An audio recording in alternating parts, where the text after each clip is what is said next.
जब middle class लोगों का सबसे बड़ा सपना होता था अपना घर।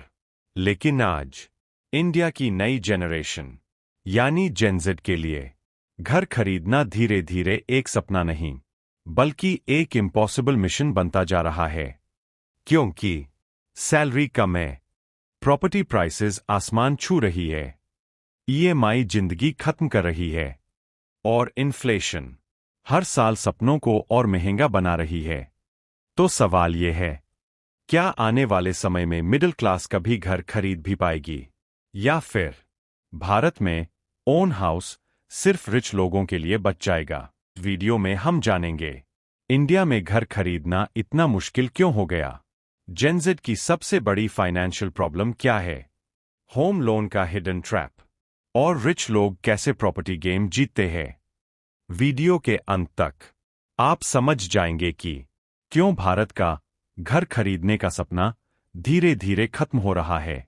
Piece part 1, The Old Indian Dream, 1990s Indian family buying small home happily। कुछ साल पहले तक एक एवरेज मिडिल क्लास इंसान भी थोड़ी मेहनत और सेविंग्स से एक घर खरीद सकता था। हमारे पेरेंट्स की जनरेशन में प्रॉपर्टी प्राइसेस कम थीं, कंपटीशन कम था, एक्सपेंसेस कम थे और सैलरीज के मुकाबले हाउसेस अफोर्डेबल थे। लेकिन आज पूरी गेम बदल चुकी है। Part 2, the modern reality, Mumbai skyline plus giant property prices. आज अगर आप मुंबई, दिल्ली, बेंगलोर, हैदराबाद जैसे शहरों में घर खरीदना चाहते हो तो एवरेज फ्लैट की कीमत 80 लाख रुपए से 2 करोड़ रुपए तक पहुंच चुकी है। लेकिन समस्या यह है, जेनज़ेड की एवरेज सैलरी क्या है? Backhand index pointing right 25,000 to 60,000 Indian rupees per month। अब सोचो, इतनी सैलरी में rent, food, petrol, lifestyle, family pressure, EMI सब मैनेज करने के बाद घर के लिए पैसे बचेंगे कैसे? Part 3, The Emmy Trap, Young Employee Chained with Home Loan EMI। अब लोग सोचते हैं कोई बात नहीं, लोन ले लेंगे, लेकिन असली ट्रैप यहीं शुरू होता है। मान लो आपने 1 करोड़ रुपए का घर खरीदा, बैंक आपको देगा 20-30 साल का होम लोन और फिर शुरू होगी ईएमआई की गुलामी। हर महीने 60,000 इंडियन रुपीज, 80,000 इंडियन रुपीज, कभी 1 लाख रुपए तक ईएमआई, यानी आपका फ्यूचर इनकम पहले ही बैंक को बेच दिया गया। इस part 4, The real cost of a house, house value doubling with interest। सबसे शॉकिंग बात क्या है? अगर आपने 1 करोड़ रुपए का घर लोन पर लिया तो इंटरेस्ट मिलाकर आप बैंक को 2 करोड़ रुपए से ज्यादा वापस कर सकते हो, यानी घर आपका कम, बैंक का ज्यादा होता है। और इसी सिस्टम में मिडिल क्लास पूरी जिंदगी फंस जाती है। इस part 5, Why prices keep rising, Property prices rocket upward।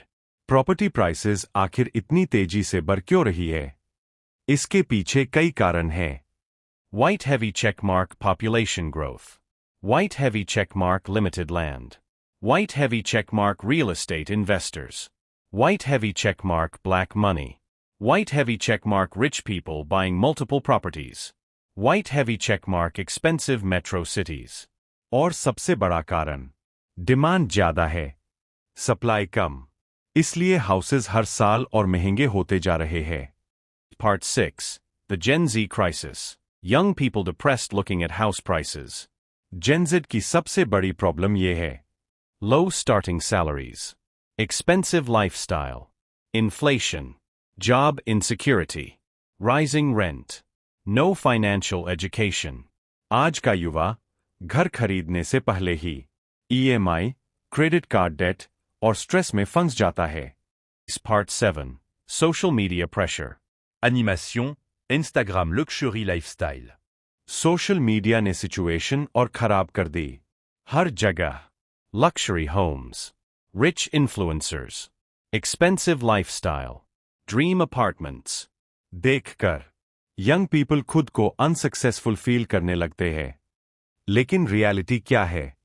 बहुत से लोग लोन्स पर जी रहे हैं, ईएमआई पर लाइफस्टाइल चला रहे हैं और फाइनेंशियली स्ट्रेस्ड है। Piece Part 8. The rich play differently.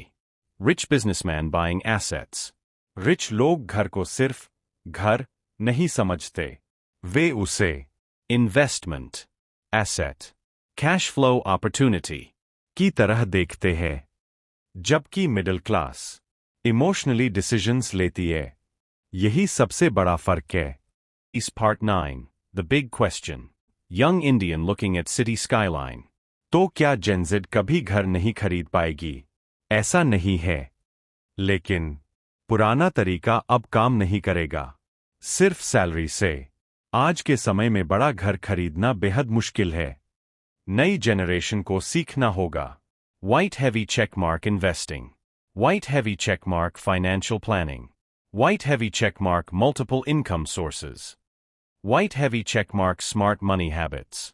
Part 10. The real solution. SIP plus investing plus wealth growth. Financial freedom का रास्ता सिर्फ हार्ड वर्क नहीं, स्मार्ट मनी डिसीजंस है। अगर जेनज़ेड जल्दी इन्वेस्टिंग शुरू करे, लाइफस्टाइल कंट्रोल करे, फाइनेंशियल एजुकेशन सीखे, लॉन्ग टर्म सोच रखे, तो फ्यूचर बदल सकता है। Young man finally achieving dream home. घर खरीदना गलत नहीं है, लेकिन अगर आप बिना प्लानिंग के सिर्फ ईएमआई के भरोसे घर खरीदते हो, तो वो सपना पूरी जिंदगी का फाइनेंशियल प्रेशर बन सकता है। इसलिए पहले वेल्थ बिल्ड करो, फिर लायबिलिटीज लो, क्योंकि फाइनेंशियल फ्रीडम के बिना ड्रीम हाउस भी एक गोल्डन केज बन सकता है। Loud speaker CTA। अगर आपको यह वीडियो पसंद आया हो, लाइक करें, कमेंट करें। क्या आज के समय में घर खरीदना सही है? सब्सक्राइब करें ऐसे सिनेमैटिक फाइनेंस वीडियोस के लिए। Direct hit final line. Earn, save, invest, grow rocket.